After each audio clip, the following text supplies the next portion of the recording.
Okay, welcome back everyone. This is the Vintage Sewing Machine Garage channel, and you are watching the continuation of the process of replacing a belt in a Kenmore 158.1931. This same technique will apply to any of the Kenmores that have these double belt systems, specifically from this era in the 1970s. If you have a 1941, it is a very similar process. Remember, they made a lot of machines, a lot of different models, but many of them were based on the same chassis and the same overall setup for things like motors. You don't see a lot of changes in motors until they redesign the machines. So I've got my new belt. Now, before I started this video, after the last one, I went and I washed my hands because I had been using my oil bottle. You do not want any grease or oil on your hands when you are handling belts, because that of course will contaminate the belt and the pulley, and it won't destroy the belt, not right away, but it can really make for a bad day when your belt slips because you have oil and then you have to clean that up. So be extra clean when it comes to such things. Now, what am I doing? I'm going to remember that this top belt is going to connect to the smaller wheel of the pulley, and so for the moment what I have to do is I've got to get my new belt, right? I've got to get it set up because it has to go on the large wheel of the pulley, which is behind, right? If you put this one on first, you're going to have to undo it because you've got to get him on in a certain order. All right, so let's see. We're going to have to connect it, obviously, to the pulley on the motor as well. So I'm going to put this here, and actually, before I do that, I need to kind of take the belt and kind of fish it down because it's going to have to get down into the bottom eventually, and it's not set totally on this pulley yet, and that's okay. So now let's go and look. We'll take a look and see what you're basically putting on the belt in two places. One of them is underneath and one is from the side. So you may have to move your machine a couple of times. That's all right. Having just as a reminder, have something soft, a towel, or I've got this pad. I think I got it from I think it's a pad you put dishes on or something. Anyway, have something nice and soft to rest this on. Now, if you look, you will see here's the belt I just pushed down, right? And now I'm just going to bring it over. Again, it's loose, it's not taut, and that's fine. I'm just lining it up, okay? And it fits right there on that pulley for the motor. That's great. Now, it may move. If it does, this is one of these things where you have to kind of take your time. Don't jostle the machine. Just let it set easy, and hopefully it'll stay in its place for now. All right. Now what are we doing? We got a loose pulley, and we got belts kind of sorta in place, but not really. But you don't want to tighten your pulley yet because remember you got this other belt to get placed on. All right. So now I'm going to push up because if you look at my bracket here I've got the one bolt missing, but you need that, right? Because now, yeah, I've got tension on that lower belt, which is fine, but now I've got to get this belt on its pulley as well, on the little pulley wheel. And I'm going to have to do what I did to get it off originally. I'm tilting it, and I'm not worried about the lower belt right now. It's doing fine, it's behaving, but watch, I'm going to pull down and do everything I can to get it back on. It should go on. There we go.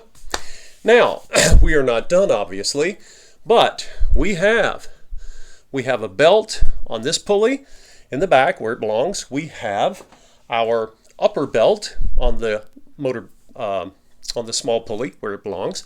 Now let's go back and just see. We're curious to see if I totally flipped it or flopped it underneath. But no, it's still there, right? It's not ready to run, but at least it's lined up where it needs to be. And if you get these backwards, you will know because your machine will not run and your belts will be crossed. Funny. Again, upper belt the hand wheel, there are two belts, right? You have one on the hand wheel. It connects to the smaller pulley wheel groove on the front of your pulley mechanism. On the back pulley wheel is the belt that's going to connect to your motor, which is the reason I had to undo the upper belt for the hand wheel to get the one for the motor, which is the one we're replacing, off. It's just, it is what it is. It's not hard once you realize what it is you're being asked to do. All right. Now, because I have screws here, which normally I will recommend that people put in, you can put these screws in a little box or a place where they don't get lost. I find that in this particular case, I've put them here because they're not really rolling anywhere. That's up to you. Depends on whether you're clumsy. Sometimes I can be, but I did not do that this go round. All right. What I did do was I took this screw and its little metal washer is the one that came out of this bracket. And the reason I did not put it down with the rest over here is because it looks almost exactly like, and it might be the same as one of the screws that connects the bottom tray to the chassis. But just in case, I did not want to confuse them and confuse myself in the process. So, because, let's see, I've got, again, I've got clean fingers here. I'm going to go and put one drop in that bolt that I never fully took out, but it's over there by my bracket. Did not get oil on that belt. Do not do that. If you do, it's not the end of the world. You just got to take the belt out and wash it with some Dawn dishwashing liquid or something. Do not have oil on your belts. You won't like it. Now, I'm going to take, in this situation, I'll just put a drop right here on the threaded hole, or I could have put it on the end, just on the very end of the bolt here, and it would coat the rest of the bolt as I get the bolt threaded in. Okay, now I've got to. Now, one of the things you're going to need to do as you bring your bracket up to get your bolt in, you're going to discover that, oh, why is it doing this? It's doing this because you now have tension, right? Remember, this thing had tension on it with the belts, and the belts are tensioning it. So I've got a little screwdriver here. This one has a round and flat side. What I need to do is get some leverage, okay? I need to bring this up and get my bolt in, and yes, I can adjust it from there. And I need to go back and look. Remember, I took photos to see where the bolt was on the bracket to kind of have sort of a rough idea of it. So I'm going to tilt that back down a little bit. And you can see that the bracket will move. I think a little close-up might even be better here. Okay, so what am I trying to do? I need to get my bracket up so I can get my bolt in, and notice the tension that's forming on. You see my belts are getting stretched. That's okay. You won't hurt the belt, believe me. These belts are powerful. Obviously, they exist in sewing machines for years. So now, as soon as I get that bracket, I can see the bracket hole. But do I have enough space to get the bolt in? If I notice I have it in my fingers, and if I drop it, it'll fall down. I'll have to grab it. No guarantee that it won't. All right, let's see. I want to move this over slightly.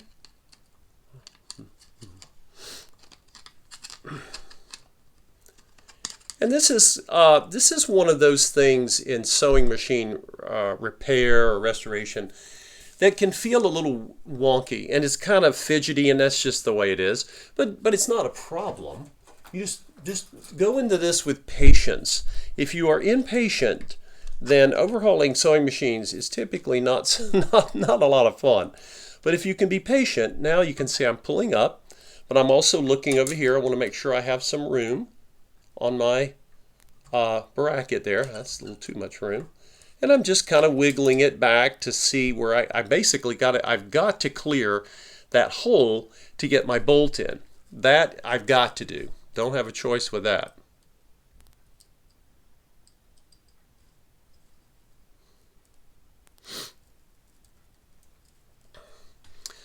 And I want to make sure I don't lose my little metal washer here. All right, let's see. And be careful because the machine's going to want to tip to the left if, you know, when I'm putting this kind of pressure on it. So let's see if I can get this threaded. If I can't, that means I don't have my bracket moved in the right position. It's just a slot, so it's not as if I've got a ton of room here. It's, you know, it's designed. And don't even worry about the position of it, of everything, including your belts, because we're going to adjust those. And that little sound was my washer. If you do this on carpet, you may drop things and not know you've dropped them. So again, it's a little weird, but just keep at it. And as soon as this bolt begins to get threaded, don't let off the leverage that you have, because you really need to get that bolt all the way in, or not all the way in, but a good ways in so you can adjust it. Okay, because the pressure of this bracket is wanting to push down onto the bolts, and that's why these bolts are steel and not plastic, like so many things that we have today that are all made of plastic that doesn't last. So frustrating.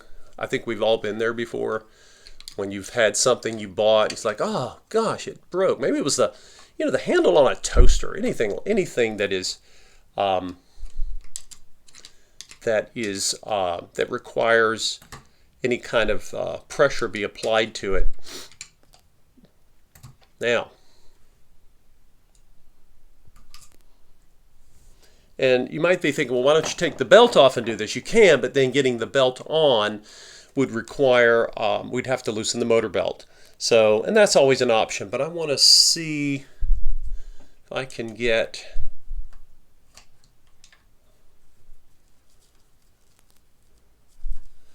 there's a balancing act that's going on here, obviously, because I'm as you can see, I'm playing with it back and forth.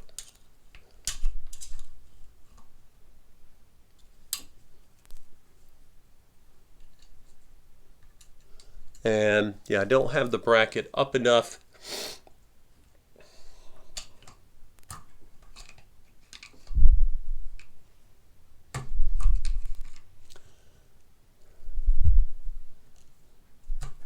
Now, one thing I'm going to try here, I'm going to position the bracket where approximately where I think it was when I took it off, right? I had a little bit of light colored of the chassis that I could see on this side here. So I'm going to go ahead and snug it down a little bit more, and maybe that will help me. Maybe that will help me with give me a little bit more leverage, right? And I may have to, I've already lubricated that screw, and I may have to take it back out to adjust my belt. But I'm looking for some leverage here so that when I pull up on this, now I'm not fighting with both sides, if that makes sense. Let's see if you can see that a little bit better. You know, wrestling with this thing is kind of it can be awkward, and more so when you've got a camera in front of you because you're trying to show people what you're doing. Now, if you look, you'll see, okay, then you can see, wow, those belts sure are tight. They are, but I'm not done yet, right? So I'm just trying to get my bracket installed. And there goes my little bolt. And fell out, but of course it's waiting for me down here on my table. There we go. We'll try it again. Make sure no dirt gets on the bolt, because if it does, you're going to need to clean that. You don't want that getting in the threads.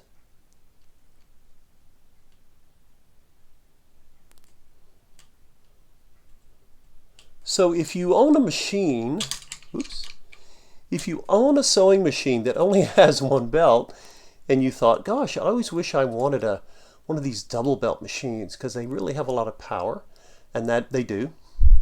What I would say to you is, don't let this be a discouraging factor. You can always take this to a shop and they can make the change. It's not hard. Now it looks like it is because I'm sitting here fiddling with this, but don't. I wouldn't avoid a machine with 2 belts because of this. The fact is, all machines require overhaul at some point when they've been sitting for years. Now, see if this will. Nope, didn't want to behave. When machines sit for years, every machine has certain things it needs, right?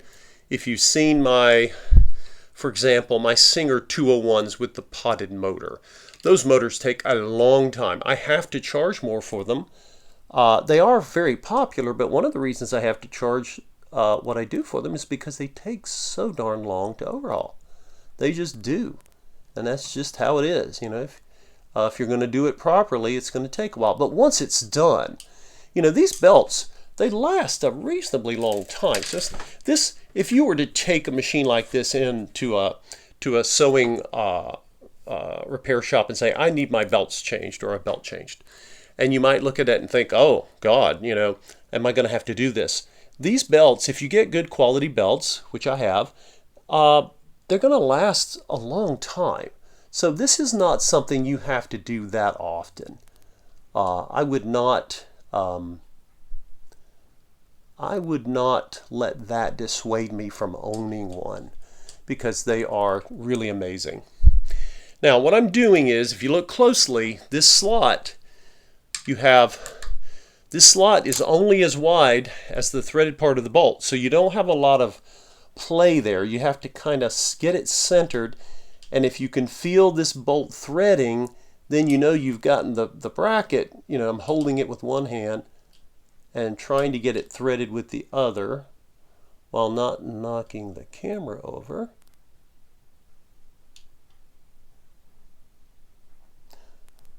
Okay, now I've started threading it. Do not let go.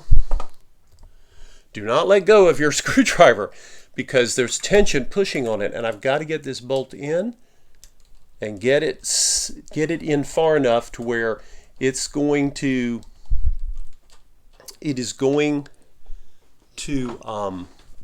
support the bracket under tension. Ah, there we go. So you could have watched paint dry or grass grow, but instead you watched me play with this bracket. I am impressed that you had that. Now, as soon as I let go, notice we've got tension, right? Now, these screws can be tightened further, but before I do, I want to kind of check the tension on the belt. On the belts, plural, both belts. Now, people often ask, well, how do you know how tense the belt should be? How tight or taut should it be? And there's a happy medium. If you make the belt too tight, it puts a lot of pressure on the bearing, particularly the bearing on the motor. And it can even sometimes cause the motor to make loud noises, but even if it doesn't, it's not great. If the belt is too loose, you'll see it on the pulley, but it'll slip. And so I have this is a very sort of, this is like the ultimate analog gauge here, right? I'm going to take my thumb or finger, and I'm going to push in, okay?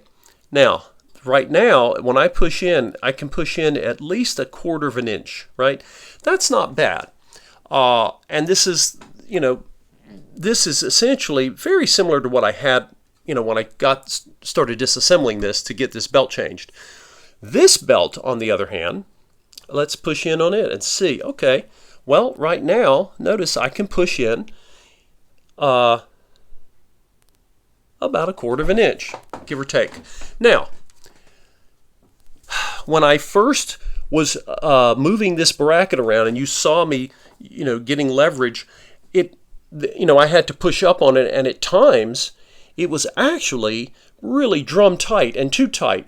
But I knew, let's go ahead and get the bolts in, and then again, this was designed with these slots to be adjusted.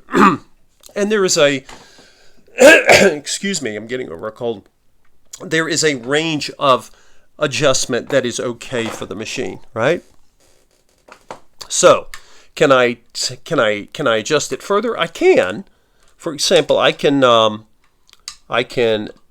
snug this one up, but then I can loosen this one just a tad. My belts aren't going anywhere if you do this. Don't worry, you don't have to start totally over. And I can actually, maybe I want to tilt up a bit or not. Actually, I can't tighten this left one too much. You folks know I like to correct myself as I'm going along here. But, I can move this over slightly. That's going to give me more tension. If I move this bracket to the right, it will increase the tension on the motor belt. And if I adjust this diagonal slot over here, that is what's really going to give me my tension adjusting for the upper belt. So it's it's pretty cool design if you think about it. And so right now, the way I have tension here on the upper belt, it seems really good to me. I'm not going to tighten it anymore. It actually may have been even a little bit looser when I first got this machine. Because I suspect that belts do stretch to a degree over time. Okay. Now, so what am I doing? I am going to go ahead and snug my bolts down. I've got my belts lined up. I don't have oil on my belts. Hooray. Again, if you do that, do not despair. Now, what am I doing? I'm tightening these until they are snug. Okay. And just a little bit extra, because I don't anticipate these bolts going anywhere. Don't have them too loose or you're going to have play in the pulley. But if you don't wrench these so tight that you can never get them off again. That's just kind of silly. Now, what have we got here? This is a procedure that I could have done later on, but I wanted you all to see this. Again, I have to have a machine to do a video to show it to you. And I'll have to try to remember to talk about threading, because it's really hard to demonstrate threading a machine if I don't have it with me. But this is a great spot. If you look, while we have this window into the machine, take a look right here. Right there. This is an example of all the metal mechanicals that I was talking to you all about. This is what is behind the plastic knob on the front, right? The plastic knobs on the front are fine, and they're obviously fine. They've been fine for 50 years, and they will function wonderfully, but this is why you do not plug a machine you just picked up and start grabbing the knobs and start moving them. Because plastic will not survive a contest with steel. It will lose. This steel needs to be woken up, and that is, again, one of the core things I try to communicate to folks when I talk about this. People will sometimes advertise a machine and say, oh, it just needs a little bit of oiling and tuning up here and there, and it's good to go. No, it's not. No, no, no. If that person has been sewing with it regularly, it's unusual for them to just sell the machine outright. They can, but most of these machines have been asleep, and they need a chance to wake up. Once they are awake, wow. So this was sold by Simpson Sears in Canada. Sears had an association with the Simpsons department store. Sears is gone from Canada, and sadly there's not much of them left in the United States. Simpsons is gone. But the machines remain, thankfully. And this machine, because it doesn't have a computer, because it doesn't have software, and because it was built like a tank, it should have a lot of life left in the future. And now it has its belt replaced. And if you notice, if I try to turn the hand wheel, you're like, well, why isn't it turning? Because the rest of the machine is still asleep. This should be fine. When I go to test this machine, I will listen to it, and I will want to hear it to make sure that I'm not hearing any strain, and then I'll know. I'm pretty sure I'm okay with my tension here because I can push in on my belt, right? I can do this, and I can do it on both belts.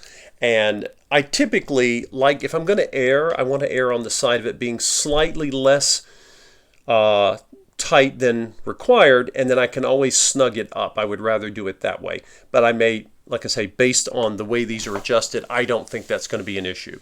Now, if you're looking at this and you're thinking, hey, what about that brown on the